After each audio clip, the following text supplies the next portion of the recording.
4,750 pounds, 21 RS Outback, landing on trade here at Haylet RV of Coldwater, Michigan.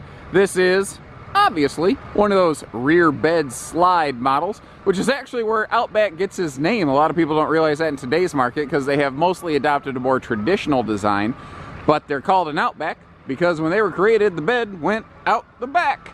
And I've seen a lot of these old Outbacks come in and out of here, and this is one of the better kept I've ever seen. I'd say that I think I've seen maybe one in better shape than this. It's clean, it's not leaking, it's not falling apart, it's not banged up, bruised up.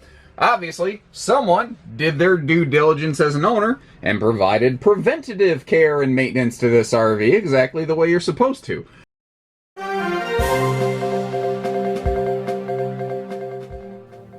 Well, crap. I missed something on my first pass through. But really, guys, this little segment of the video should serve to really show you that we are decent people who do not hide known defects. When I first walked through the camper, I missed it. One of the other guys here was kind enough to point out, he said, "Hey, when you recorded that, did you mention the soft spot under the dinette?" And I said, "No, what are you talking about?" And they brought me out here and showed me, and I'm really glad. You can see, if you get a lot closer, you can see a little discolored area here, and it's kind of hard to pick up even on camera. But it is there. It's soft in front of the dinette, but down here under it, it's real bad. It's real soft, like I wouldn't stand on it kind of soft. So it's a bummer. It was there.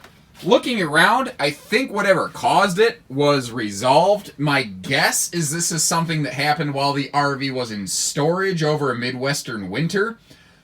It's a bummer, but I'm not going to lie about it. I'm not going to hide this from you. And I want you to know the truth behind everything that we possibly can here at Haylet RV. This is a big, scary item right here. If this is a disqualifying factor for you, know that I completely understand and respect that. So, please keep in mind, we have other RVs here at Haylet RV that you could look at. And obviously, you know we will shoot you straight. Even if it means I missed it the first time, I'm willing to double back and put in the extra effort to make sure that you are shot straight. So you can buy with confidence from Haylet RV. And if you're okay with what you see here, given the correct price tag, well then, please continue to enjoy the rest of the video and give our team a call. We'd be happy to get you camping in this, that, or the other thing. The cabinets are not all scuffed up. You know, as far as I can see, everything works. It's clean. I mean, you can see where they kept the, you know, the counters, and the stove top has been cleaned. I can see where that's been wiped down recently. They've done a good job in here. You know, they've done a very good job in here. So back here in the living area, what's kind of cool is you get some awesome cross breeze coming across these windows. One right behind the sofa, one overlooking the dinette. Both the sofa and dinette can fold down into extra sleeping spaces. And these little privacy curtains for the bat cave bed in the back here kind of hide the fact you do have a little bit of personal mom and dad dry storage up here, as well as a handy little overhead shelf. Whether it's, you know, you need to put a phone up there or something like that, alarm clock, you got a good little place to do it. Now, this is kind of a precursor to a lot of the sealed edge counters that you find today. This is actually a molded plastic tabletop, and it has a matching molded plastic kitchen sink and countertop combo with the same kind of thing going on in the bathroom. It's incredibly lightweight, which is one of the neat things, and I've never really seen one fall apart. It can't really seem to fail because there's no wood in it that could possibly fail. Now the table here does bracket against the wall, so it's not going to rattle around if somebody sits on it. It's not going to spill your drinks if somebody leans on it when they get up. But what is nice is that it is free floating with these easy folding legs right here. And these are the type of legs people look at this and they're inclined to say, "Oh, that looks kind of cheap." And it's not expensive, but that doesn't mean it's not effective, guys. Those simple little folding legs right there, they might set you back 28 bucks on Amazon, delivered right to your door in 2 days if you're a Prime customer. But fact is, they're super flexible, they're super functional, they work very well. Now this is made before we had big old flat screens in mind, so this little hutch up here is intended to be a tiny TV corner, although someone's probably going to use it for just generic storage. And this little thing does have central air, which is cool. Again, the sinks and the countertops are one and the same. It's a one-piece molded fixture, which is really great because it means there's just less seams where any water could potentially get through and fail. And this classic white interior, Outback was not the only one that did it, but they were one of the few that did it like all the way white across the board. So that this little... I mean, it does have a rear bed slide out, but it doesn't feel like a slide out camper. It really feels like a no slide camper in any of your living area, but it makes it look and feel a lot larger with that light white interior.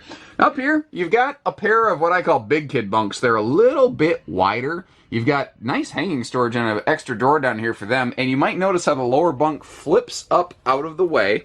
It can secure in place to create a serious cargo bicycle garage thanks to that extra little deadbolting door over there. Another neat thing is right by the entry door we have our bathroom, so it's always easy to access and get into.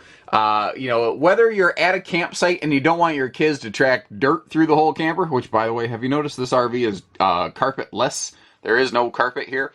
But even if you're, you know, even if it's not the kids, if it's just you want to hop in and out real quick, it's nice to not track dirt everywhere.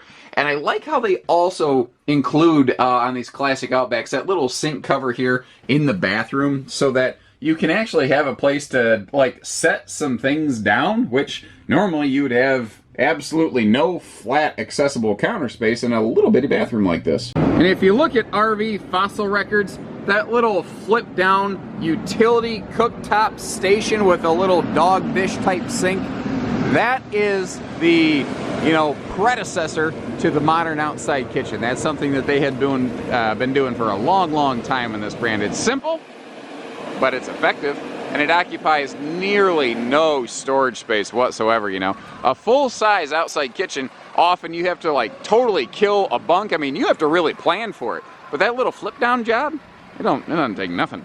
You know, what else doesn't take nothing is towing this thing. It is small. It is very small. It is short. You know, very short wheelbase. It is ideal if you have like an appropriate tow package SUV. Like if you got something that pulls like 6,000 pounds or so, you'd probably be perfectly fine here. I did notice the underbelly of this is enclosed. You can walk all over the roof if need be. A neat note on that air conditioner, it's actually a remote control air conditioner. The thermostat itself is the remote control, so you can move that with you wherever you are. The air conditioner will try to climate control to that region because that's effectively where the thermostat is.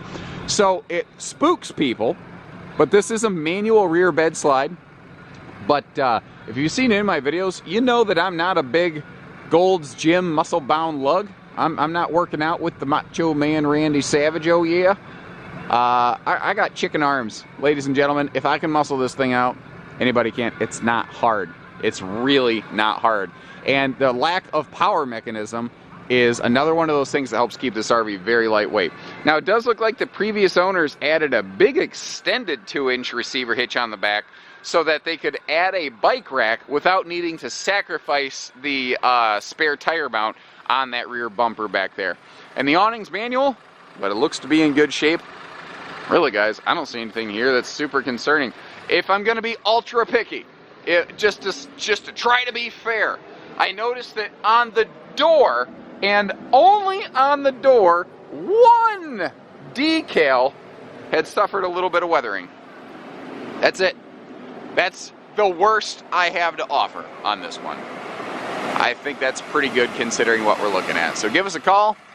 Hitching, pieces, parts, trades, finance, truck and trailer package deals, RV delivery, everything between. We do it all at Haylett RV. There goes another big one leaving right now. Holy cow, that's a big old front bathroom pinnacle. So take care, stay safe, have fun, and happy camping, everyone.